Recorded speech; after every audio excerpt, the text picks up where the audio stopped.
Bonjour à tous et à toutes. Petite vidéo hors piste, car comment ne pas réagir face à l'affaire Jean-Mimi. Ma chaîne, c'est religion, sexualité, complot. Ici tout y est.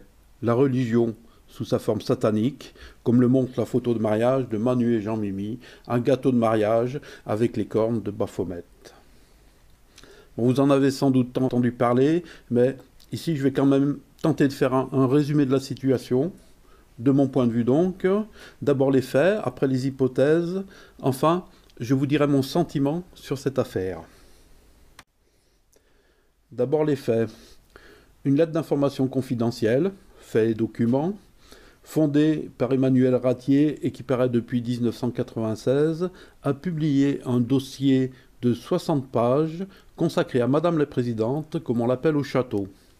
Classée à l'extrême droite, la maison Faits et Documents est une maison sérieuse, qui n'est pas une habituée de la 17e chambre correctionnelle qui juge des délits de presse. Gageons qu'il n'y aura pas davantage de plaintes cette fois-ci. Ce dossier fait ressortir les choses suivantes. Que tout ce qui touche Brigitte et Emmanuel est entièrement verrouillé par les sbires de l'Élysée. Citation de journalistes enquêteurs à l'appui. Que la biographie de Brigitte a évolué au fil du temps, que l'image qui est donnée d'elle, femme de la bourgeoisie catholique de province qui enseigne dans un établissement jésuite prout-prout parisien, est en parfaite contradiction avec les gens dont elle s'entoure, qui sont tous issus de la gauche trotskane de la Noé. Pas très catholique, donc. Une enquêtrice de terrain du nom de Natacha Ray, et que Faits et Documents présente comme étant une correspondante, rapporte l'impossibilité qu'il y a à rentrer en contact avec la famille Macron et la famille Trogneux-Osière. Les portes se ferment, les messages restent sans réponse quand on n'envoie pas les gendarmes. L'enquête pointe également l'absence de témoignages photos de Brigitte enfant, de Brigitte enceinte ou de Brigitte avec ses enfants petits, pas plus que de Manu, avant ses 12 ans. Plus, l'enquête fait également ressortir l'absence de substance de certains personnages, comme le père de Manu, Jean-Michel Macron, ou l'ex-mari de Brigitte, André-Louis Osière, des personnages fantômes. Un des personnages fantômes est aussi Jean-Michel Trogneux, le frère de Brigitte. A noter que si l'on ne trouve pas le Jean-Michel de la famille Trogneux, il y en a beaucoup chez les Macron, puisque Manu a pour deuxième prénom Jean-Michel, et son père s'appelle Jean-Michel, comme son oncle et parrain maternel. Jean-Michel Dreux, je crois. Tous ces éléments sont très bien documentés et sourcés, et signent de façon indiscutable qu'il y a un loup dans la biographie de Brigitte et Manu. Et, au-delà de toute hypothèse, le portrait fait du couple présidentiel est celui de personnages de fiction, sans substance ni vécu réel, comme s'il n'était qu'une construction littéraire. Le deuxième point de l'enquête porte sur le supposé changement de sexe de Brigitte. Ici, il ne s'agit que d'hypothèses, à chacun de se faire sa propre opinion. Pour moi, elles sont convaincantes. Perso, j'ai toujours trouvé Brigitte bizarre, mais je n'aurais jamais imaginé qu'elle puisse être un travelot.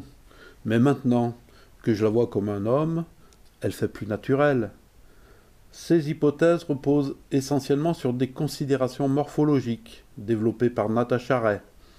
Vous trouverez sur Twitter des photos de Bibi avec les cheveux courts ou des vidéos mettant en valeur sa démarche chaloupée et ses courbes élégantes qui rivalisent avec celles de Melania Trump.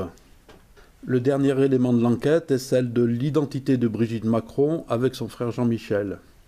Il ne s'agit que d'une hypothèse qui repose pour l'essentiel, d'une part sur une similarité de visage entre lui et elle, et d'autre part sur le fait qu'il est absolument introuvable. À ce stade, ce que l'on peut dire, c'est qu'il s'agit seulement d'une supposition. Néanmoins, l'absence de démenti de l'Élysée, qui pourrait apporter très facilement toutes les preuves que les insinuations sont fausses, que Jean-Michel existe bien, ou en diffusant des photos de Brigitte jeune, de Brigitte enceinte, de Brigitte avec ses enfants petits. Or, ils ne font rien, ce qui sonne comme un aveu. Mais il y a eu du nouveau ce jeudi où Natacha Ray a adressé au gouvernement une menace accompagnée d'une énigme. Un macaron trempé dans du lait pasteurisé devient-il une tuile aux amandes?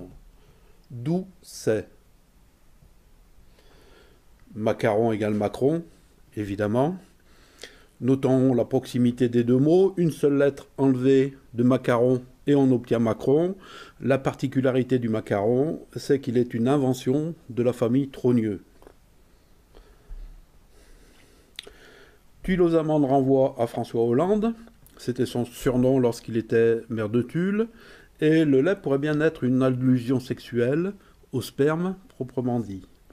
L'énigme pourrait se comprendre ainsi. Un petit Macron violet devient-il un président de la République? Mais le plus important, c'est Doucet et pasteurisé, qui renvoie au pasteur Doucet.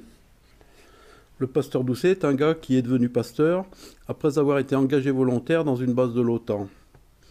Au nom du Christ libérateur, il défendait les homosexuels, les trans et les pédophiles.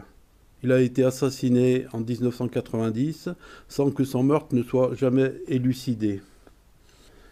Mais apparemment, ce pasteur traînait au milieu de réseaux pédophiles issus des élites politiques, en particulier ceux de la gauche mitterrandienne. Il semble qu'il possédait de nombreux dossiers sur nos hommes politiques et qu'on les fait taire parce qu'il était trop gourmand. Jean Edernalier est même allé jusqu'à accuser, dans son journal L'Idiot International, Pierre Berger, le milliardaire à Mandif-Saint-Laurent. Notant que Berger, pourtant connu pour sa facilité à traîner au tribunal ceux qu'il mettait en cause, sans biscuit, n'a pas ici remué d'une oreille. Serait-ce une forme d'aveu? Nous ne sommes pas ici seulement dans une affaire de transsexualité, mais bien dans une affaire d'État, de corruption à grande échelle au moyen du sexe. C'est notre affaire Epstein à nous. Le fait que la date de naissance officielle de Brigitte soit la même que la date du lancement officiel du projet MKUltra par la CIA, soit le 13 avril 1953, laisse penser que l'affaire est de dimension internationale et implique le gouvernement américain. Mon opinion personnelle sur le sujet, que je vous partage, bien que je n'ai aucune preuve formelle, est que Manu est une fabrication MKUltra de la CIA, afin de produire un président français entièrement contrôlable par les puissances étrangères. Brigitte pourrait être son père, et les viols avoir commencé dans la petite enfance, vers 4-5 ans, âge à laquelle se forme la construction sexuée différenciée du petit humain. Cette hypothèse semble folle, mais pourtant, elle permet de mettre à l'endroit une affaire où tous les tenants sont incompréhensibles. Je vous remercie de votre écoute, je vous remercie de votre patience, et je vous dis à bientôt.